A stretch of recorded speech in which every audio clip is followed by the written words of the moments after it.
Halo teman-teman, perkenalkan kami dari kelompok 2 yang beranggotakan 4 orang.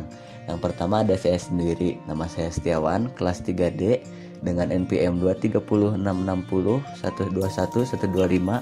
Fakultas Teknologi Informasi, Prodi Informatika.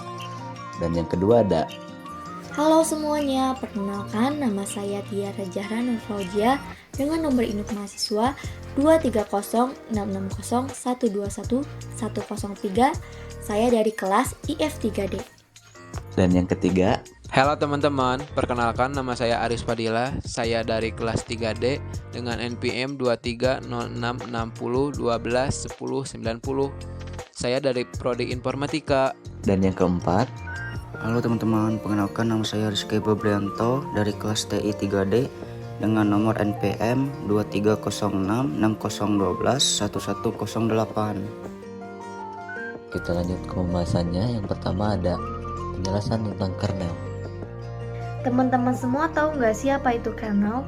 Dari beberapa jurnal dan website yang telah saya baca, dapat saya simpulkan bahwa kernel merupakan jantung dari sistem operasi. Kernel itu sendiri merupakan landasan dasar untuk sebuah sistem operasi atau OS. Sistem ini menjadi lapisan penghubung antara perangkat keras dari komputer dengan OS yang bekerja di dalamnya. Tugas utama dari kernel adalah untuk mendorong kerja hardware untuk menjalankan aplikasi dan OS, lalu memuatnya ke memori utama. Selanjutnya, bagaimana sih cara kerja kernel itu? Untuk prinsip kerja kernel itu sendiri berawal ketika komputer dinyalakan. Bootloader akan aktifkan kernel, kemudian dibuat menuju memori komputer. Sejak kernel diaktifkan dalam memori komputer, sistem input atau output komputer akan otomatis mentransfer kendali pada kernel. Dari titik ini, seluruh proses awal hingga OS aktif akan dikendalikan oleh kernel. Selanjutnya ada metode dalam sistem operasi. Baik, di sini saya akan menjelaskan tentang metode. Dalam sistem operasi, kernel adalah komponen inti yang mengatur komunikasi antara perangkat keras dan perangkat lunak. Kernel bertanggung jawab untuk mengelola sumber daya sistem seperti CPU, memori, dan perangkat input atau output, atau bisa disebut juga I/O. Dalam perannya, kernel memastikan bahwa setiap proses memiliki akses yang sesuai ke sumber daya tanpa saling mengganggu. Selanjutnya ada result. Arsitek sistem operasi mengembangkan kernel sistem operasi menjadi 5 bagian yang secara desain berbeda. Yang pertama ada monolithic kernel, yang kedua ada microkernel, yang ketiga ada hybrid kernel, yang keempat ada nanokernel, dan yang kelima ada exokernel. Selanjutnya ada monolithic kernel dan pelaksanaan tugasnya. Baik, di sini saya akan menjelaskan tentang monolithic kernel. Jenis kernel dengan ruang khusus di mana semua layanan OS akan berpusat. Meski memiliki performa yang baik, tetapi sistem ini terbilang rentan dan rumit. Anda bisa temukan jenis ini pada OS Unix dan Linux. Cara kerja: monolithic kernel menggunakan sistem sinyal dan soket untuk memastikan komunikasi antar proses. Sistem soket berarti sebuah proses terkait dengan sebuah soket atau lebih dan mendengarkan perintah dari soket tersebut. Gambar di samping merupakan pelaksanaan tugas kernel. Yang kedua ada microkernel. Kernel dengan kinerja minimalis dan support virtual memory serta thread scheduling lebih stabil karena beban kerja lebih ringan, namun membutuhkan banyak plan dan konteks switches. Cara kerja: menghilangkan komponen-komponen yang tidak diperlukan dari kernel dan mengimplementasikannya sebagai sistem dan produk program level user. Yang ketiga ada hybrid kernel, jenis kernel yang memadukan kinerja monolitik dan mikro, bekerja dengan cara lebih stabil tetapi juga lebih kokoh dan solid. Biasanya digunakan dalam OS Windows NT atau network.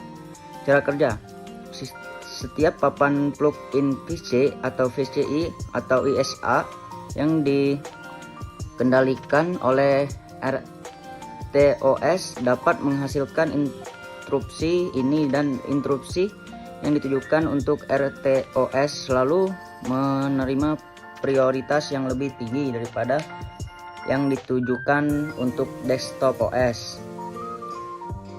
Terus ada nano kernel, jenis yang cukup jarang digunakan karena sistem kerjanya yang membutuhkan banyak tahapan dan beberapa konteks switches. Jenis ini memberikan hardware abstraction tanpa sistem service. Itulah sedikit informasi terkait kernel dan jenis kinerja yang tersedia. Cara kerja, mekanisme kontrol akses objek kernel dalam pemeriksaan dan mengontrol setiap akses ke objek data kernel dan penyimpanan objek persisten dilakukan oleh perangkat kernel. Saya akan menjelaskan tentang exokernel. Apa itu exokernel? Exokernel adalah jenis kernel dengan pemrograman yang lebih rumit, tetapi lebih fokus. Acap kali digunakan sebagai tes sebuah aplikasi atau OS baru untuk melihat rare step dari OS baru itu. Teknik cara kerja exokernel menurut Abu Jahra and Levin tahun 1985. Yang pertama, secure binding, sistem operasi library dapat dengan aman mengikat ke mesin.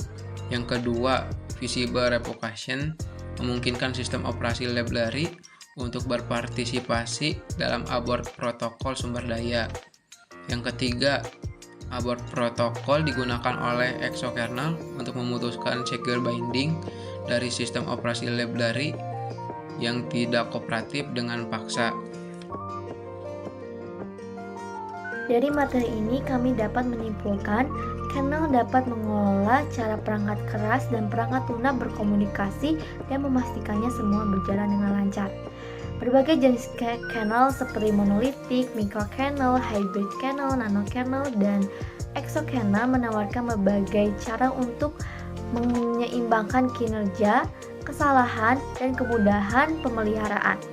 Setiap jenis kernel memiliki kekuatan dan kelemahannya sendiri, tetapi semuanya memainkan peran penting dalam dunia komputasi.